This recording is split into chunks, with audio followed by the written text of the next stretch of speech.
I've talked on this channel in the past about books that are about writing, I've avoided talking about books that are about writing science fiction or fantasy specifically because I've wanted to focus on things that are more general. Again, to go from the general to the specific, to talk about science fiction and fantasy by way of all the things that aren't. So I haven't talked about books that deal with things like world building, but rather with things like freeing the creative voice and learning a certain degree of storytelling discipline. And one of the best books that I've come across recently is entirely about three of the big fundamentals that really need to be worked on when you're a writer, no matter what kind of writing you're doing. And the book is called The Dramatic Writer's Companion, and it's by Will Dunn, who is a resident playwright and faculty member at Chicago Dramatists. And the subtitle for the book is Tools to Develop Characters, Cause Scenes, and Build Stories. And there are many things that I like about this book, but I think one of the biggest things that I like about it is that it is not something where you have to sit there and read it from beginning to end. It's the kind of thing that you can dip into and get what you need out of it for whatever specific problem you're having. So if you're experiencing problems that are character-oriented, you can focus on the character portion of the book, which is the first third. If you're having difficulty making scenes come together as a way of driving your story forward incrementally or giving interactions between characters weight and significance, then you look at the middle third. And if you just want general ideas for how to create a story and make it all sing, then you look at the last third. The book also doesn't follow the pattern of some of the other books that I've seen that are about story construction, like Save the Cat, for instance. Save the Cat, I don't have a problem with Save the Cat. It's actually a fairly useful book, but it's highly paradigmatic. It lays out a very specific set of guidelines for how to put the story together, and I think that in the long run, it's one of those things that you can start with, but then in time you have to learn how to transcend. Dramatic Writer's Companion, by contrast, is more about having a toolbox of all kinds of different things that you can dive into as you see fit, use as you see fit, at pretty much any stage of your development. So with each of those three subjects, characters, scenes, and stories, the book is subdivided into a bunch of, I guess, what could be called extended exercises. For instance, in the story section, there is a chapter entitled The Art of Grabbing. And each of the chapters, by the way, is divided into a bunch of little sections, which I'll describe by way of this example. The first thing in the chapter is a statement called the quick version, which is just basically the TLDR of what the chapter does. In this case, it's analyze the opening of your story, grabbing the reader. And below that is a section labeled Best Time for This. And the answer to that is after you have completed at least 10 pages of your script. By the way, I should digress here. The book is primarily focused at people who are writing plays or screenplays or other dramatic forms of storytelling, but it is not limited to those things. If you're writing a novel, if you're writing a comic book, if you're writing anything that follows a dramatic structure, you're going to find the book useful. But the vast majority of the examples are drawn from plays and from screenplays, just so you know. So after telling you the best time for this, there's a few subheads. The first being drawing the audience into your story. Basically the art of grabbing people. And one of Billy Wilder's tips to dramatic writers is to grab him by the throat and never let go.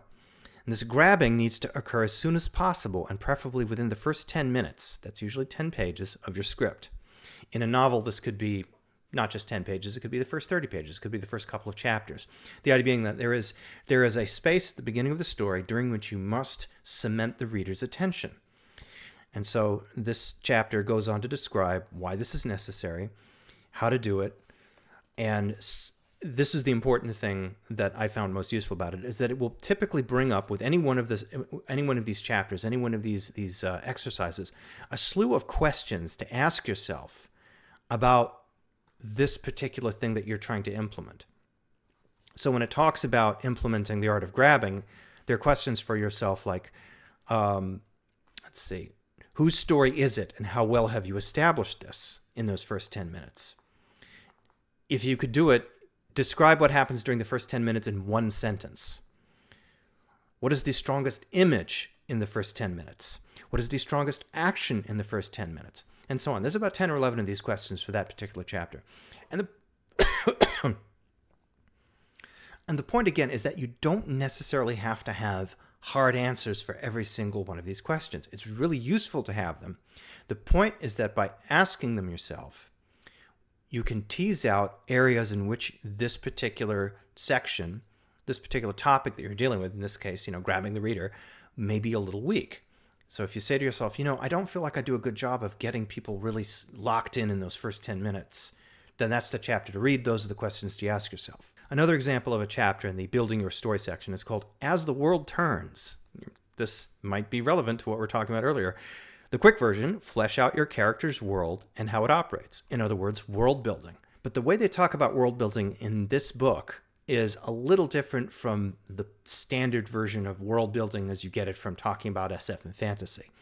There's a little of that touched on here, but for the most part, they're talking about world building in the most generic sense of the term, thinking about things like, as they put it, the setting and the time, the physical environment, what spiritual realm may exist in your story. Is this a world where people believe in God or don't believe in God?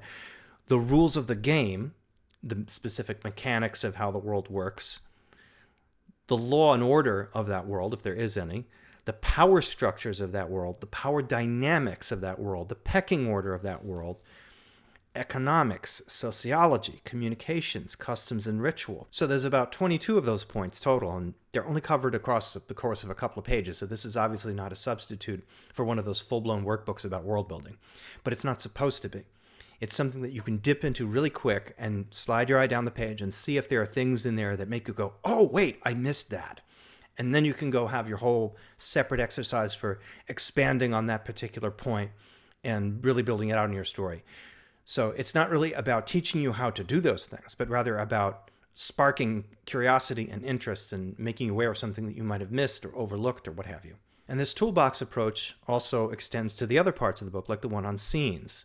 One of the scene sections is labeled the emotional storyboard. And a quick version of that is use the emotional life of your characters to flesh out a dramatic event. To chart how the feelings of the characters change over the course of a single event that occurs at some nexus in your story. And there's a whole bunch of pointers and things to ask yourself about how that will work, like primary emotions versus secondary emotions. What are people demonstrating as opposed to what they're really feeling? And another example of a scene-causing toolbox section is There and Then. And this is another one that's also useful for science fiction and fantasy authors, because the quick version is revealing background information without stopping the story. And what I found most interesting is that it says that the best time for this is during revisions, not during a first draft, but when you're doing it second time, third time, fourth time, what have you, because that way, once you've got your story nailed down, you have a better idea of where in the course of the flow of action you can drop these things in and figure out how to do it elegantly without bringing everything to a halt. And to do it without cliches, to do it without techniques like the infamous "as you know, Bob" kind of situation where you explain something to a foil character, as they're called. So that's a nice tool to have. This section alone is going to be really useful to SF and fantasy authors, because it has a lot of really neat little hints for how to avoid all of the most easily avoidable mistakes for something that is often so important to those kinds of stories. And then there's the section on character, and as you can guess, there's lots of wonderful exercises in there too. One exercise that I've got open right now, finding the character's voice. And the quick version of this is hone and contrast the unique voices of two characters. And they can be characters who are in opposition to each other. They can be characters who are, just happen to be together at the same time. They don't necessarily have to be rivals. The point is to develop them as distinct entities. And so there's a whole bunch of pointers about how to shape a character's voice by way of long-term or short-term influences, such as how old are they? Where did they come from? What did they do for a living? What kind of education do they have? And then you contrast with the more short-term stuff like who's talking to them at that moment. Where are they when they're having that conversation? What other dramatic elements are grinding away in the background while they're having this particular discussion? Now, I mentioned that you don't have to read the book in any particular order, that it works primarily as a toolbox which you can plunge into and rummage through as you see fit.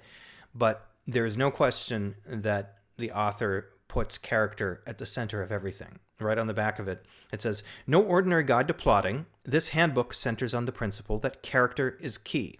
The character is not something added to the scene or to the story. Rather, the character is the scene.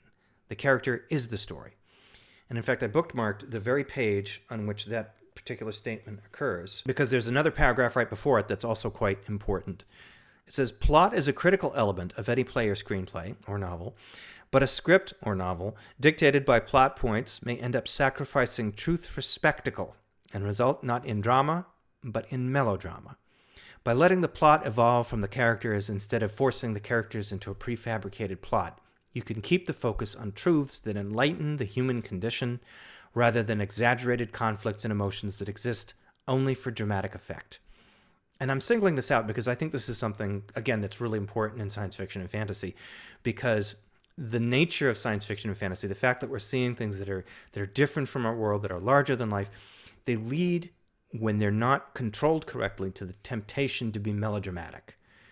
And there's another writer that I've read recently who has a wonderful book on writing called Writing Down the Bones. And one of the sections that she has in is that the best writing goes right up against melodrama but never falls into it. And I think that's, again, doubly important for when you're doing science fiction and fantasy because of the temptation to do that, to get the full effect, to really plunge into just how extraordinary everything is. But if you don't start with a character, as Dunn is saying here, and you don't make the goings-on, however fantastic they are, centered around what that character is and what they want and what they're doing and what's holding them back and how they transcend all of that, then you don't really have a story. Then you basically just have a showcase for an interesting idea. And there's a fair amount of decent science fiction and fantasy that is at that level, but I've always believed in pushing the envelope a little bit. That, you know, you can do that and it's good, but if you can do better, great. So I can't recommend this book highly enough, no matter what level you think you're at. That's the other great thing about it, is that if you're just starting, if you're still trying to figure out the essentials of story, the essentials of character, the essentials of scene construction, you can pick this up and you can get so much from it. And if you have already been down that road, if you've already created full-length works and you feel halfway comfortable doing it, you can open the book and get perspectives on the ways that you do things, on the ways that you think about your story, on the ways that you try to make things happen that you may not have ever encountered before. And it's really important to be able to take in new lessons of whatever kind you can get them at any stage of your development. So once again, the book is The Dramatic Writer's Companion by Will Dunn. And there are actually a couple of companion books to this one of them called simply Character, Scene, and Story, that I'm going to track down and talk about in future installments, because if this one was that good, I can't wait to see how good the others are. Get your hands on this in either paper or digital editions and see what you think. I cannot recommend it enough.